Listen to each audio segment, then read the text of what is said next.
Jeremy, this happened in 2014. Jeremy today is walking and is back on the job at the Manila office.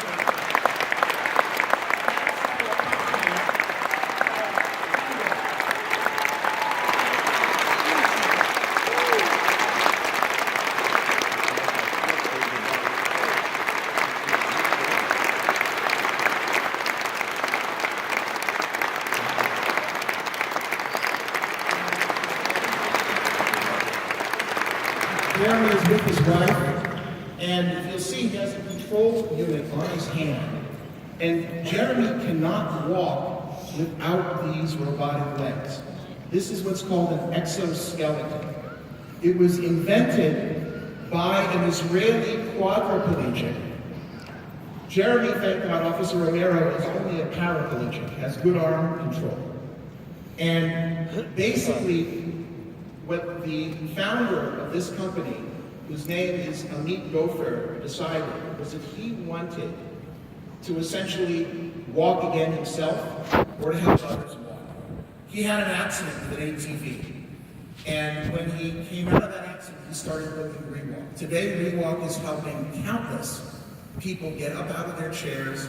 I'm going to ask Jeremy in a second how he feels. But it's now been FDA approved, and most importantly, it's not just helping retired officers who are taken out of duty and bringing them back into duty, but all the wounded warriors from Afghanistan and Iraq are now approved by the Veterans Administration to get Rewalk.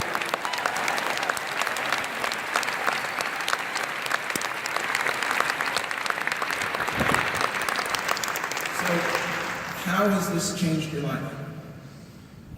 First off, I'd just like to thank God for allowing me to live another day.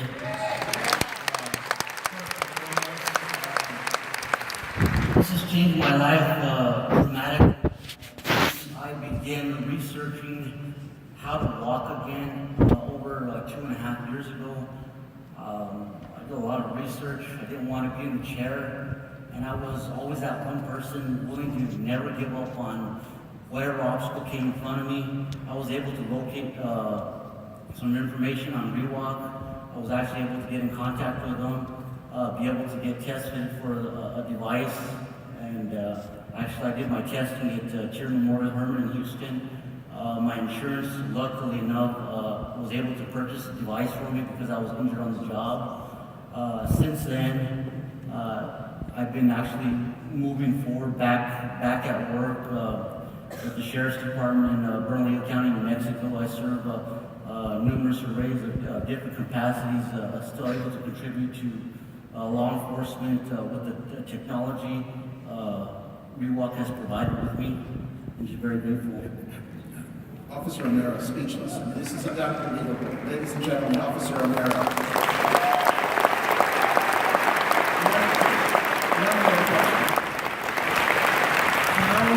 This experience with Rewalk, if at all, affected the way that you perceive Israel? When you heard that this was developed in Israel, did this do anything for you? I'm just very grateful for the innovative minds out of Israel. I'm excited to see what the future has to bring, not only for Israel, but for paraplegics and for the United States of America. I'm just very grateful. Thank you so much. Officer Jeremy Romero, true hero. Thank you, Jeremy.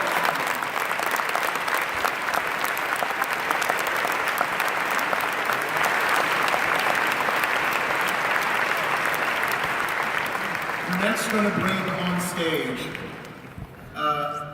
another extraordinary company. It's not quite as big. It'll be sort of hard to see if we didn't have the technology of screens. It's a company called Consumer Physics, and I'm bringing on stage its CEO, Dror Sharon. Now, this company, when I first heard the idea, Dror didn't have a prototype to show us. He just told us what he was going to do.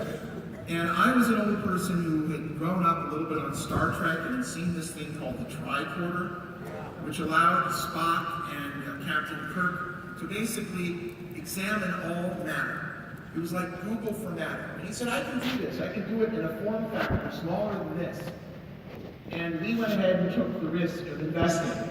And today, I introduce to you Dror Sharon from Consumer Physics and the magnificent SINO. Dror, please.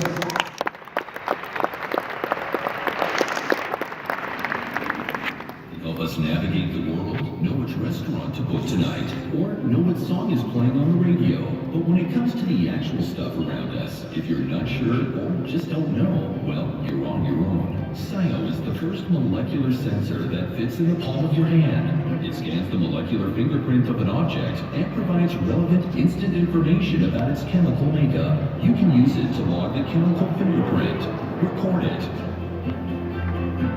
and share it with your friends. Imagine if there was a way to know which watermelon is sweeter. When's that avocado going to ripen? How many calories, carbs, or proteins are in that shake? How your plants are doing? What's in those pills you were taking? Imagine if there was a way to know the chemical makeup of everything you come in contact with. The applications are endless. SINO uses a tiny optical sensor called a spectrometer, which absorbs light reflected back from an object and breaks it down into a spectrum. The spectrum is then sent to our cloud for analysis, and our algorithm sends back the result to your phone in real time.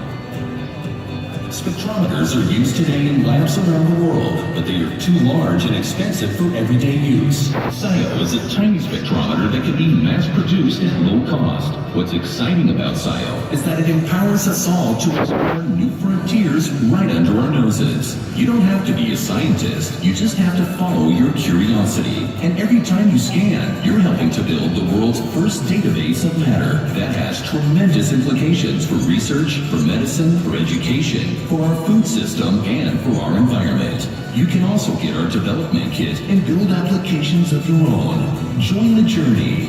Get your own SINO. Explore more. Hello, everybody. Thank you, Pastor. Thank you, Pastor, for this introduction. It really is heartwarming to be here and seeing all of you in this support. So, what I want to show you today is a real live action of SINO. How about we do that? Yes. Excellent. So, we're going to start with the device itself. It's so big. If you can put, this is it, the size of my palm. And the actual sensor itself is about this big. If you can zoom in, it's smaller than a quarter. Wow. And our next generation will be even smaller. One day we hope for it to actually go inside smartphones. So you can actually have this every single hour of your day. Now, do you want to see it work? Yes. Great, so we're going to turn on my iPhone.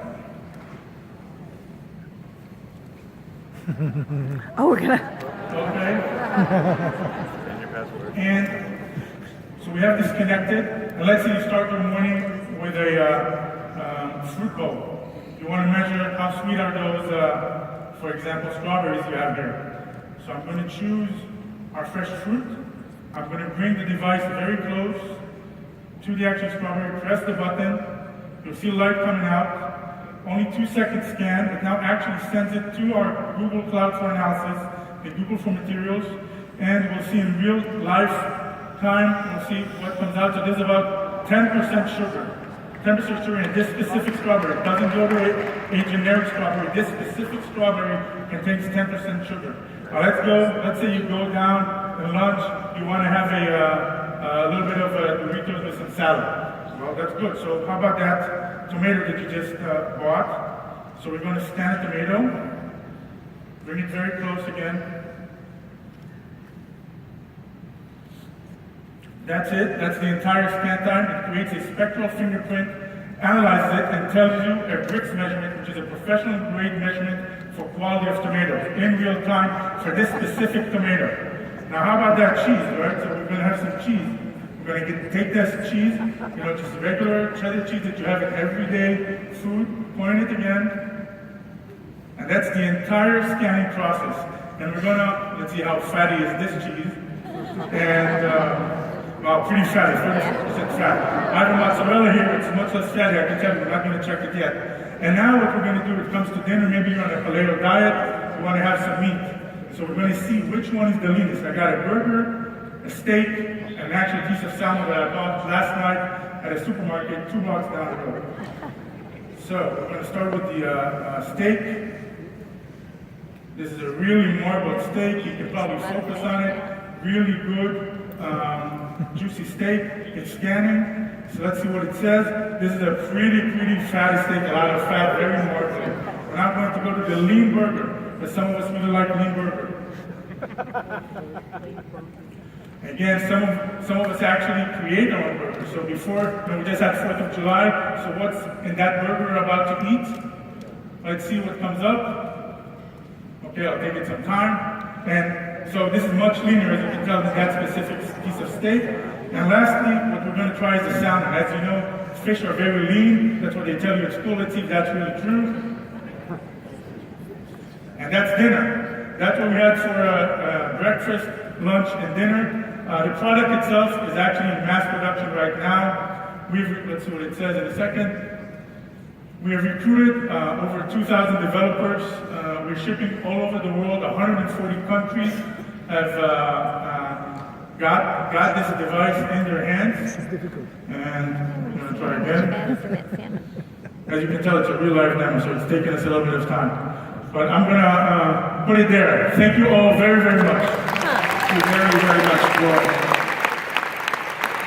the amazing SINO. Now, I'm going to ask Dror one quick question. Dror, you talk about how this is going to be inside a phone for all of us to use. When is the first phone going to come out with one of these inside?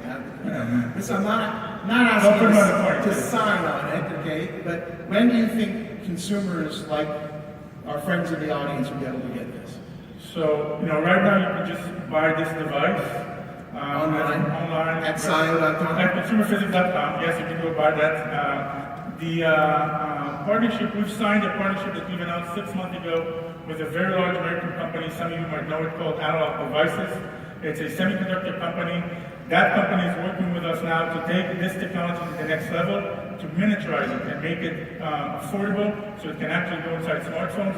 It should happen in the next few years. We don't have a tight timeline now, but please stay tuned and we'll have more announcements. And if you want to take a look, we actually have the salmon stand, and it is a very lean meat indeed.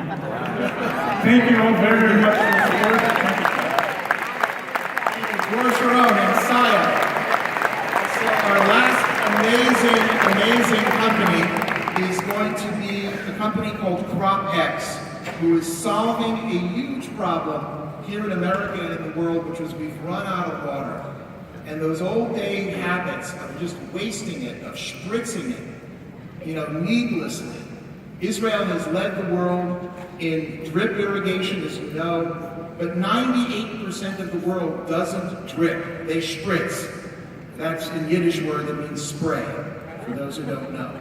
And today, this company, CropX, is inventing a way with the brilliance of the smartphone and cloud technology to save 30 or 40% of the farmer's water simply by using your smartphone and some interesting sensors. So let's roll that video, and then I'll introduce you to the president of CropX. Do we have the video up there? You should have the video up there.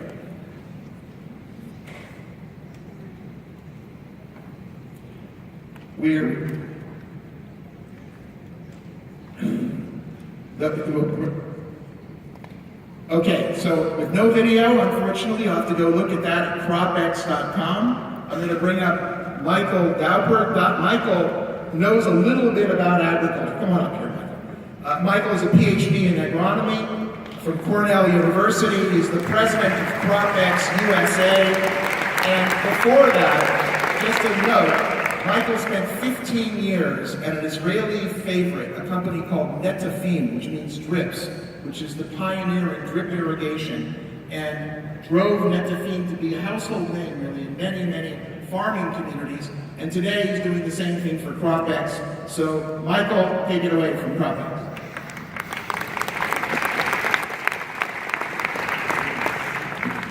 Hello. Hey, welcome. Thanks. It's great to be here. What a great crowd. You guys are it's amazing. Just amazing. And what you're doing is something fantastic.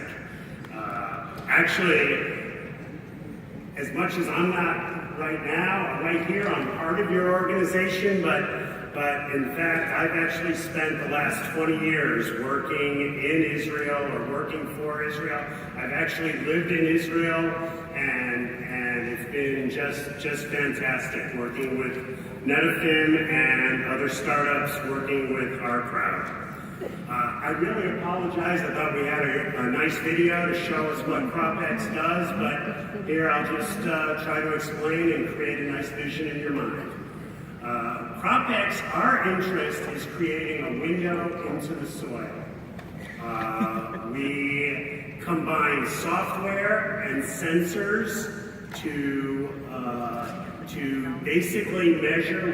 We're starting out with soil water, to measure soil water and then put it through the cloud, analyze it, and then provide simple data to farmers on their smartphone.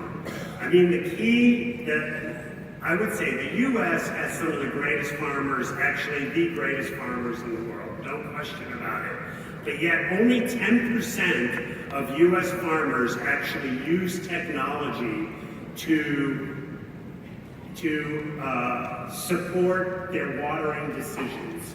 Most of them just go out, touch the soil, feel it, say, oh, it looks like I need water. Actually, the vast majority just watches their neighbor. Oh, my neighbor's watering today, so I must have to water. And our goal, the vision of CropX, is to actually start collecting data. And I think one of the most interesting things that we found, we actually just started a year ago, and we're in 24 states in the United States. And we have product in 24 states.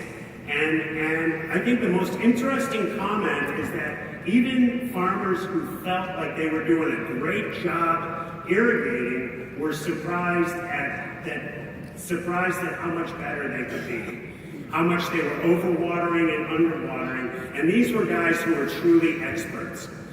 So the product itself consists of a simple sensor that you can put in the ground. By the way, there's hundreds of these on the marketplace.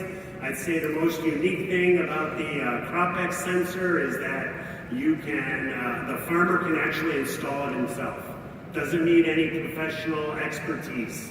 The second thing is that it basically automatically connects to the cloud. This is something that actually our Israeli technologists did a phenomenal job. It sounds really simple that you can just connect to the cloud wherever you are. But I can tell you, when you go out to rural Montana and you go out into a 10,000 acre ranch, you do not necessarily have cell service. And getting yourself to connect was actually a little bit of a miracle, and they did some really interesting tricks. And I can share with you one trick, because I just think it's fantastic, is we actually transmit all our data by text message. And it's because text messages actually go out even when you can't make a phone call.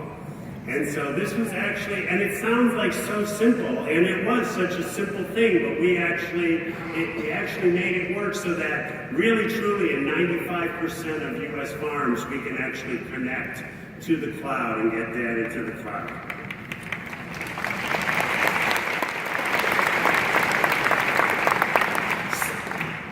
So I would say our vision is a window in the soil. We're starting with water, but CropX is already working on a nitrogen sensor. We're working on sensors for organic matter and living material. I mean, farmers are great stewards of the soil. They're great stewards of their land, but they really need the data. They haven't had the data to really understand what's going on. And our goal is to actually give them something that they can follow and move along for the future and actually help feed the world. The big challenge is the world population is growing, and really by 2050, the UN estimates we're going to have to double the world's food supply, and this is only by making farmers smarter and having their crops work better for them. Thank you very, very much.